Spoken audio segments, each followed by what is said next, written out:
I have been so hesitant to post about this for two reasons.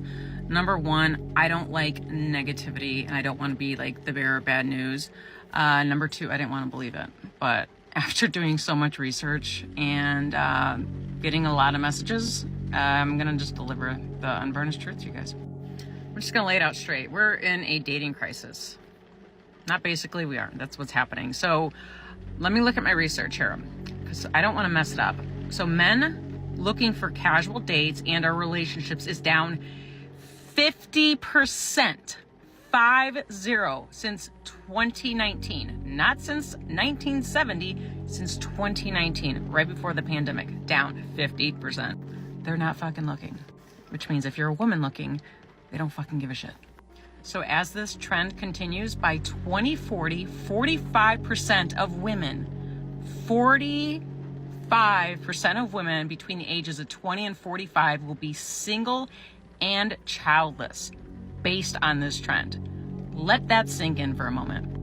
I'm going to talk a lot more about this, so if you're interested in this topic, hit the follow button because I've got a lot more of information, a lot more to share with you guys. Feeling like the dating scene is more tumbleweeds than butterflies? You're not wrong. A crazy stat is making headlines. Over 72% of men are apparently leaving the dating scene altogether. This isn't some apocalypse of love. It turns out, these guys aren't giving up on finding the one, they're just ditching the traditional dating scene with apps and endless swiping. So, what's the deal? Why are so many men saying "see you later" to the usual dating routine?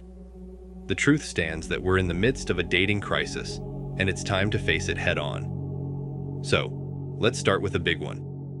40% of couples now meet online. That's right. Almost half of all couples find love through digital platforms. It's a clear sign of how much things have changed from the days of meeting at a coffee shop or through friends. Online dating has become a powerful tool for finding that special someone. But here's a twist. Did you know that 53% of online daters lie on their profiles? That's over half.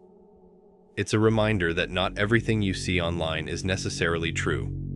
People might stretch the truth or even outright lie to make themselves look better. So it's important to approach online dating with caution and keep your guard up. And here's a surprising stat. About 17% of marriages and 20% of relationships start online. That's a significant amount. It shows just how much the internet has become a part of our romantic lives. Instead of meeting at a bar or through mutual friends, many couples now find each other through dating apps and websites. It's a modern-day love story.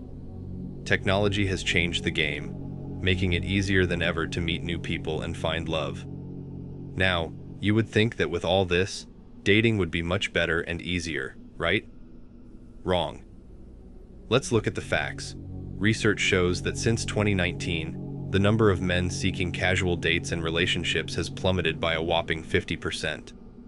That's not a small drop. It's a significant decline, and it's affecting dating in a big way. And what does this mean for women?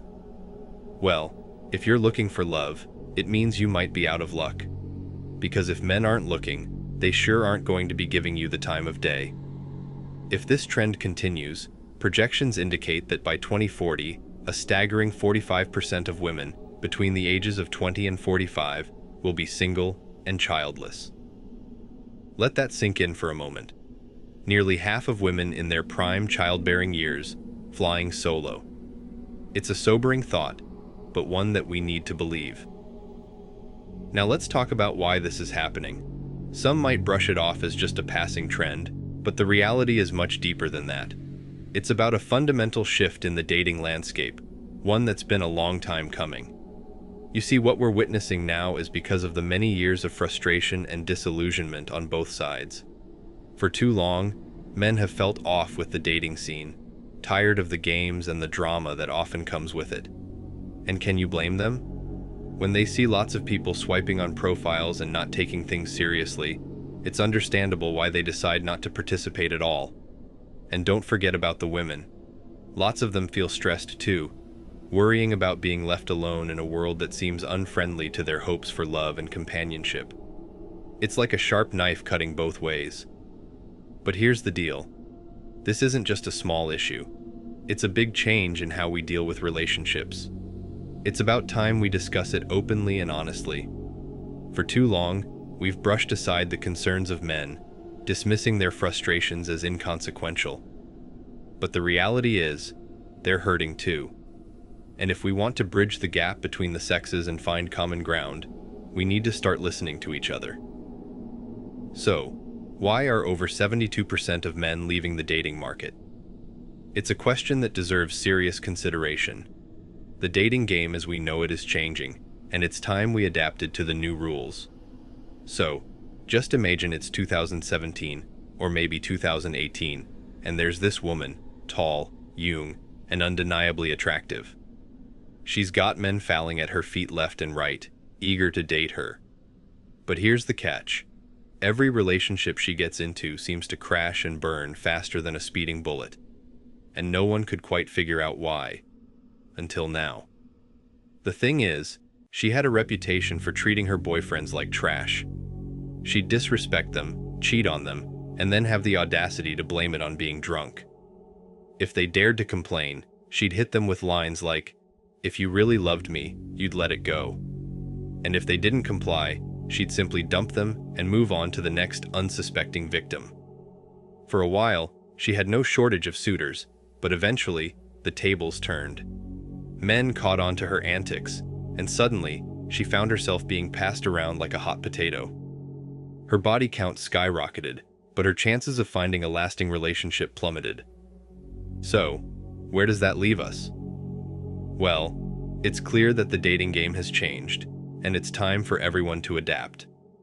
Men are no longer willing to put up with toxic behavior, and women can no longer rely solely on their looks to attract a partner. It's all about finding someone who values you for who you are, not just what you look like or what you have. And until both men and women start prioritizing character over superficial qualities, the dating crisis is bound to continue. But hey, at least we've got each other, right? You see, for years, women have been calling the shots. They've been empowered to do whatever they please because there were always plenty of men lining up to date them. But guess what? Times are changing, and it's about time men took back control of their dating lives. So here's the deal, guys. It's time to raise your standards and stop settling for women who don't meet your criteria. If she's not up to par, then it's time to kick her to the curb and move on. Trust me, you're better off staying single and focusing on yourself than wasting your time and energy on someone who doesn't deserve it. Now, I know what you're thinking. Where do I find a woman who's actually worth my time? Well, let me tell you, there's a whole world out there waiting to be explored. And if you're tired of dealing with entitled modern women, then it might be time to consider finding a foreign, traditional woman who shares your values and preferences. That's right, guys. Get yourself a passport and start exploring your options. There are plenty of amazing women out there who would love nothing more than to meet a guy like you. So why limit yourself to the same old dating pool when you could be expanding your horizons and finding someone truly special? And hey, if you're not quite ready to take the plunge into international dating just yet, that's okay too. Take some time to focus on yourself, work on your goals, and become the best version of yourself possible.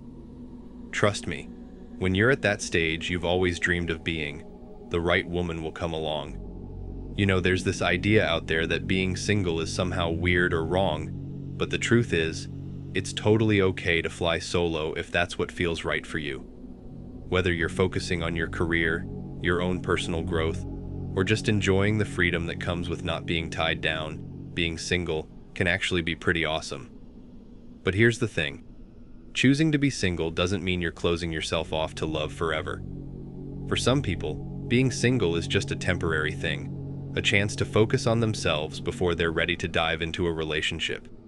And for others, being single might just be the way they want to live their life permanently. And you know what? That's totally okay too. And you know what else? Sometimes people end up staying in relationships that aren't really good for them, just because they're afraid of being single. They settle for less than they deserve because they're scared of being alone. But let me tell you, that's no way to live. You deserve to be with someone who truly values you and treats you right. And if that means being single for a while until you find them, then so be it. At the end of the day, What's most important is that you're happy with yourself and the life you're living. Whether that means being single or being in a relationship, it's all about doing what feels right for you. So don't let anyone else's expectations or judgments get in the way of that. You do you, and the rest will fall into place. So there you have it, guys. My thoughts on the changing dating landscape and why it's time for men to take back control of their love lives. Let me know what you think about this video in the comments below. And if you enjoyed watching, be sure to hit that like button and subscribe to the channel for more content like this. Don't forget to hit the notification bell so you can be the first to know when I drop a new video. Thanks for tuning in, and I'll see you again soon.